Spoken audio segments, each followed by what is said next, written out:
I'm here because my fiance is in Monterey County Jail and he contracted the COVID-19. He was one of the 67 people that were tested and came out positive. And I'm concerned because my fiance has health problems. He has heart problems. He has diabetes. He gets migraine headaches in there. I mean, he's not. We're only hoping that he makes it out of there alive. I'm hoping for him to come home on home confinement, ankle bracelet. They can monitor him from home and let me give him cured. I have an apartment he can go shelter in, Mm-hmm. But it's up to these people what they're going to do. I don't know, but I'm hoping and praying that I can do something for him. So I care, I mean, I know people don't want to stand up for them, but we're their family. They have families and we care about them. Basically, I made the sign right here. It says, going to jail should not be a death sentence. And I don't think that should be. And everybody's lives matter. Even the inmates' lives matter.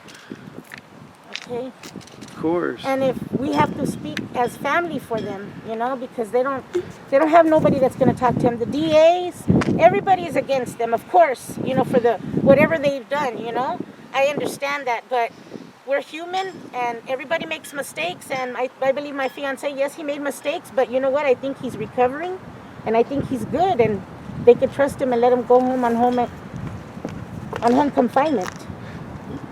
And if it's not a violent crime, I think that should be an automatic. Yeah, of course top it off. Be, right? His whole case, without going into details, is just hearsay. No concrete evidence. That's what gets me. And DA just ripping them apart. Don't even want to give it a chance, and we have to speak out for them, out of what happened, out of experience. We know what's going on, but we can only do is talk for them. Why didn't they quarantine at the very beginning? Now they're going to start quarantining them. There's been where inmates have gone in there with civilian clothes and drugs in their pocket. You know what I mean? So, I don't understand, how they think that it got in there. I kind of know what it is, but how can I point? I'm praying that somebody would just look at his case and see that it's all hearsay. They have no concrete evidence, but a text message. That's it. I mean, how can you give somebody a life sentence for that? It don't make no sense. I don't know, especially, he's recovering in there, Mm-hmm. and he used to use before. He's been clean over a year since he's been here. I'm proud of him, Yeah, very well. And with me by his side, I'm pretty sure he can make it out of there alive. No way to social distance in there. No way. The only way to do it is really take a look at the case. Don't look at what the DA says. Don't look at what they're being charged with. Go and look at the evidence. Make a judgment off of that. Don't just say, you know what, he had a bad past, I'm going to throw the book at him. You know what I mean? Come on, we're all human. We all make mistakes, some worse than others. Right. But we're all human and we deserve to be heard. Right. Out of the 2 years that I've been with my fiance, he's been 1 year in here. And off of some crazy stuff. I wish I had somebody to tell, his story. But sometimes people don't want to hear the truth. Well, I do have some resources available that I'll refer you to. I appreciate that. Thank you. So my name is Nick. I am from an organization called Agents of Change. We're a collective of individuals here seeking to uplift all peoples in the 831. And I'm here today because of the consequences from a lack of vision, bold leadership and action from our county leaders. We knew the pandemic was happening since, early this year, and yet it seems little or no measures were taken to prevent the spread within our jail, as well as to protect our inmate population there.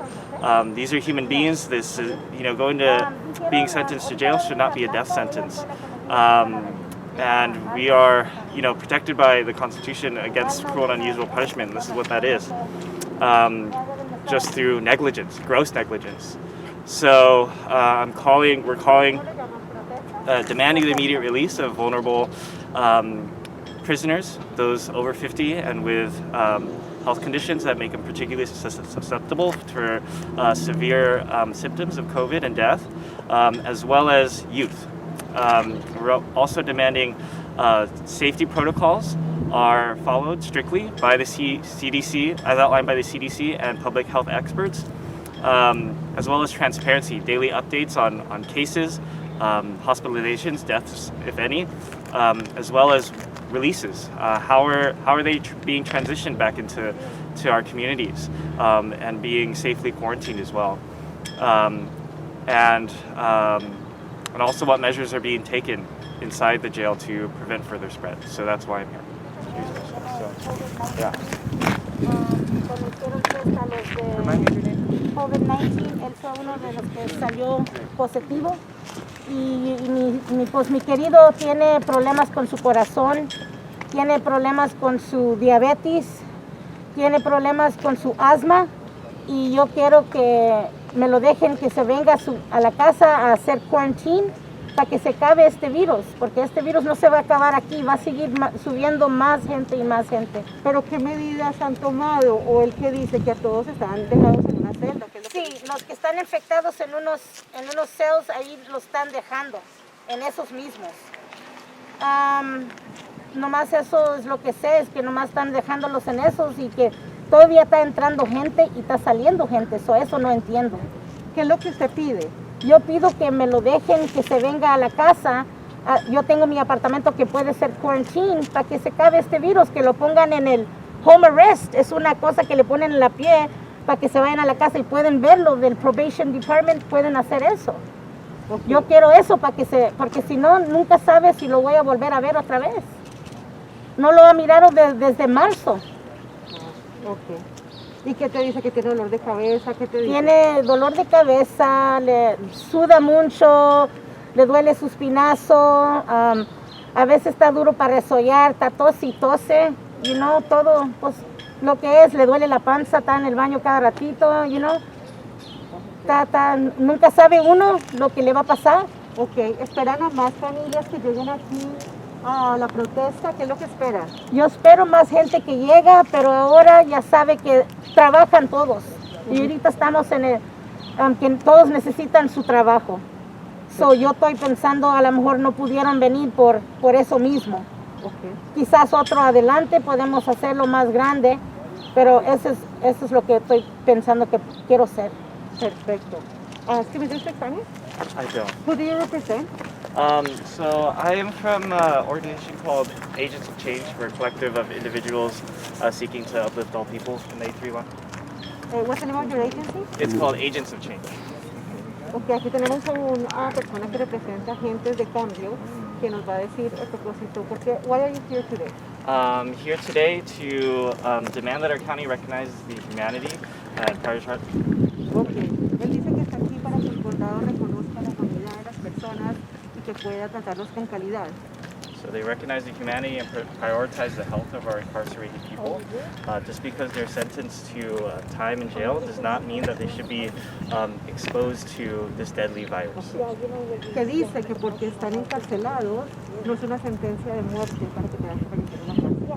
Muchísimas gracias. You know what, believe it or not, he had a public defender, really good public defender. They see that this man is trying for him, and they switch him lawyers to some man that can't even make it to the elevator without having claustrophobic. That's the hardest part, is being rotated. I mean, honestly, even teaching, the biggest deal is consistency. And then he even said, because my fiance, he's into what he's got to do to try to get out, talk to the lawyer. He said that because of the color of his skin, that he probably wouldn't have a fair trial. That's what caught me. That made my stomach sick. I was like, oh my Lord, this is really, when it hits you, it really hits you, You hear it on other people, but then when you hear it like now, it's like it hits you at home. Oh my God, it's just not a good feeling. Yeah. Hi there. Shouldn't be like that. How's it going? How you doing, sir? My name is Mark Caldwell. I'm a commander here with the Sheriff's Office. Yes. Excellent. So we appreciate your right to protest, but we need to keep the parking lots and all the roadways open in case we need ambulance and fire. We have all of this area, the grass area right there, and anywhere that is not a roadway. Okay, like right there, that little grass area. Maybe? Perfect. But I need you guys to move your cameras and over there in case I need to have an emergency response into the jail. Well, All right? Okay, thank you. And if you guys, we are quick, Are you know. you the organizer or are you just a No, participant? I'm just a participant. Okay. Can I give you my telephone number so if you guys have any questions, we can Yeah, that's maintain an fine. open dialogue? Yeah. Do you have a card or? I do.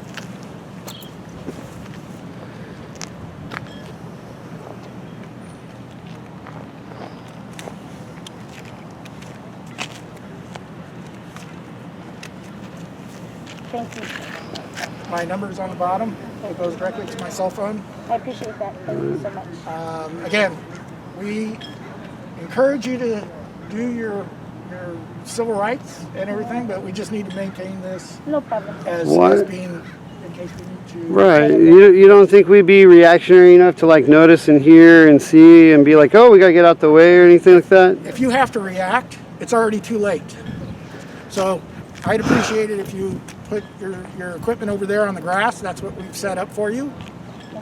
And I thank you. Strange request. Strange way of meeting as well as saying you really want an open dialogue. Oh, I do. I'll talk to you all day long. Kind of disappointed. I can appreciate that. Thank you. Thank you, though.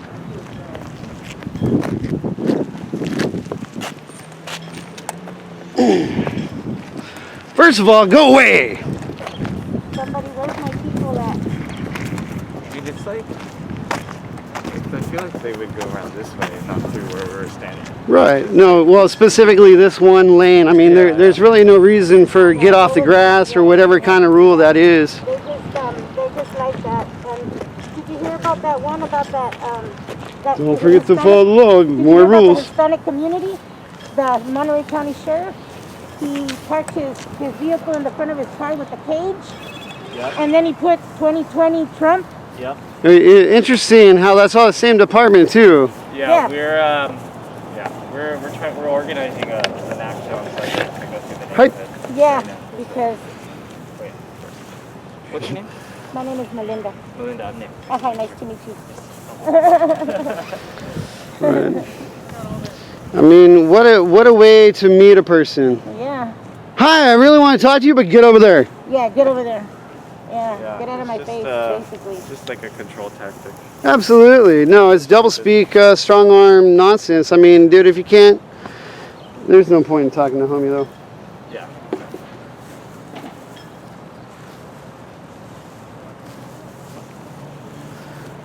So how'd you feel about getting pushed off the parking lot for, I mean, what kind of reason do you think that was? I mean, just to exert authority? Yeah, to make them look like, let us know where we stand, basically.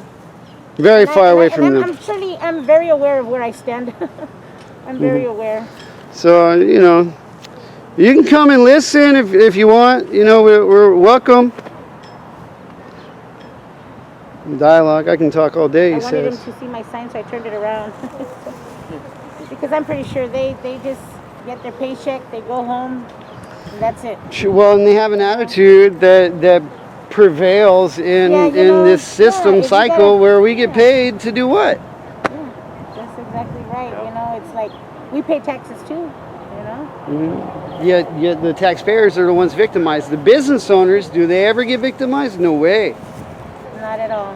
No way. In fact, look at in Seaside, they're kicking out a bunch of people out of Roberts Lake because it's in the Coastal Commission, and that's how come they couldn't get rid of them earlier. But now in the shelter in place, they're gonna evict a bunch of people. They have eviction restrictions for anybody inside an apartment or anything with a foundation. But if you live in your vehicle, well then you're garbage. Yeah. Wow. You don't belong here. We'll set you up for another place for 120 days. But after that, no after that. And whoever doesn't in there, there's an RV ban here. There's an RV ban along the whole peninsula. So where are they supposed to Are go? they going to turn this way to make sure that the road is clear? And Okay. there's other homie with a cowboy hat because, you know, that's the only way they can feel like deputies would be rootin' tootin' hee-haws. Yep. Yep.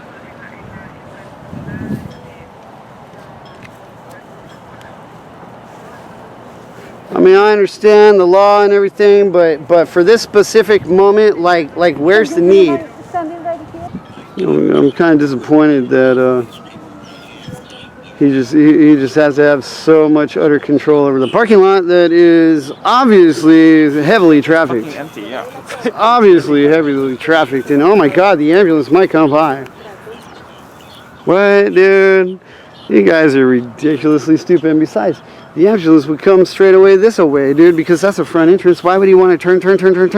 Yeah. Yeah. That's the easy glide.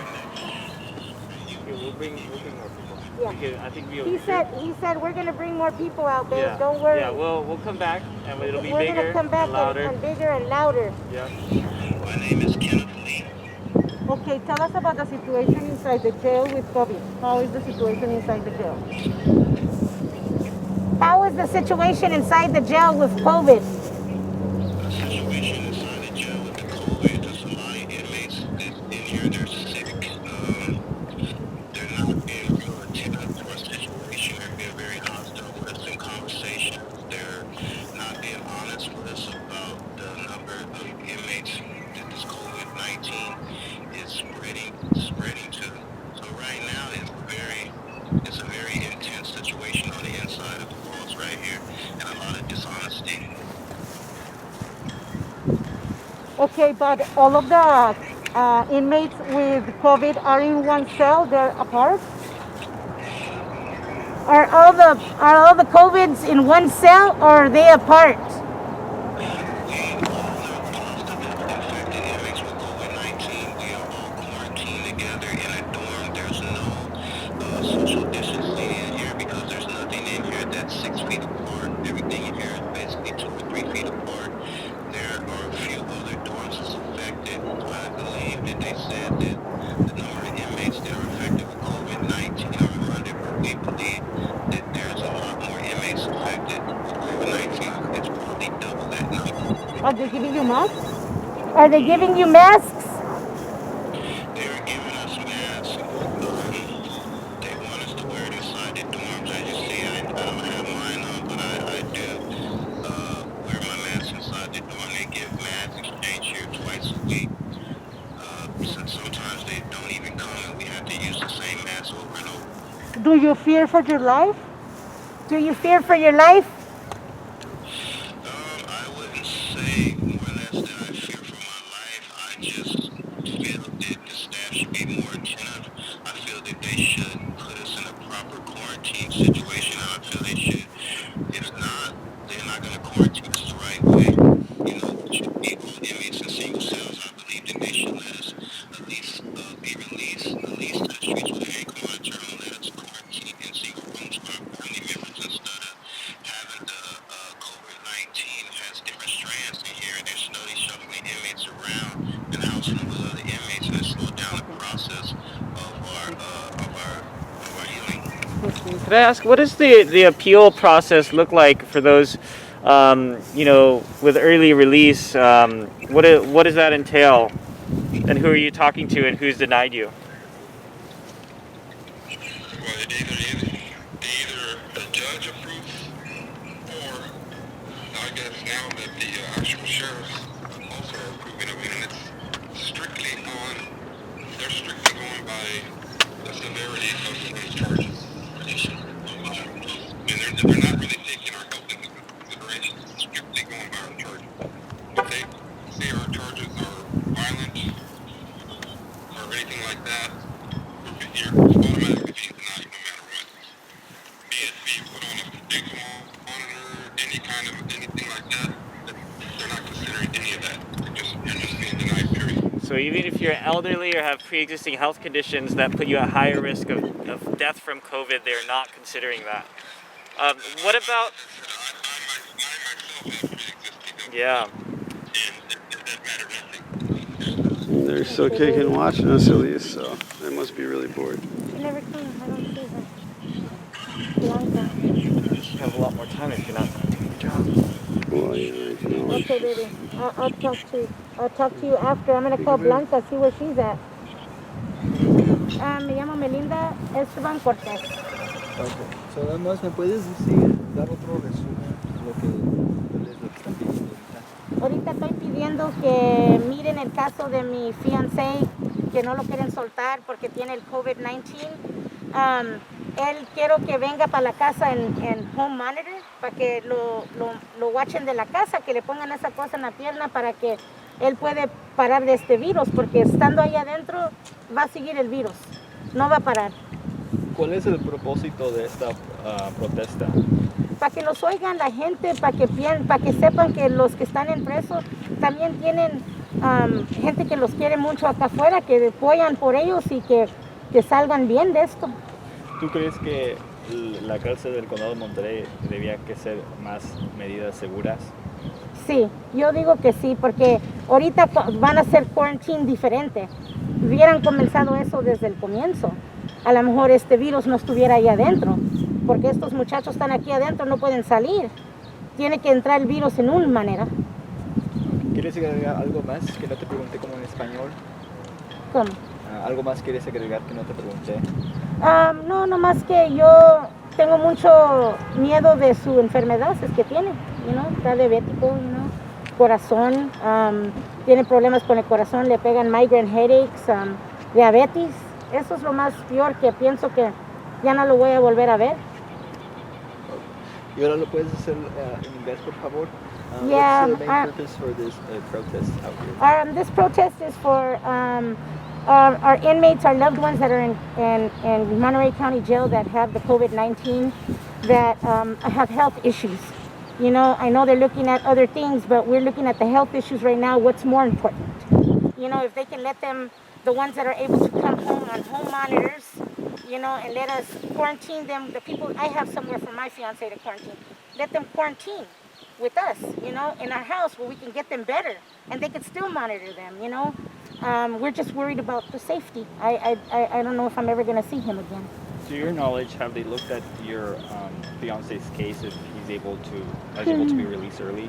No, they haven't. I wish they would. We've been trying to contact his public defender. He doesn't return calls. It's kind of hectic when you're not being heard. It's hard to be heard. So that's why I'm here. I'm here to see if I could get him help.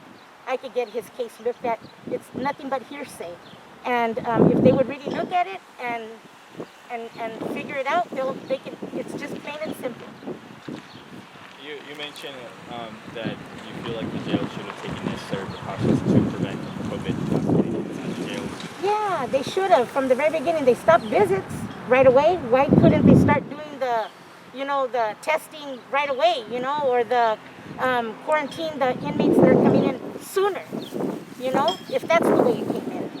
These sheriffs and everybody here, they come to their work, like they have to.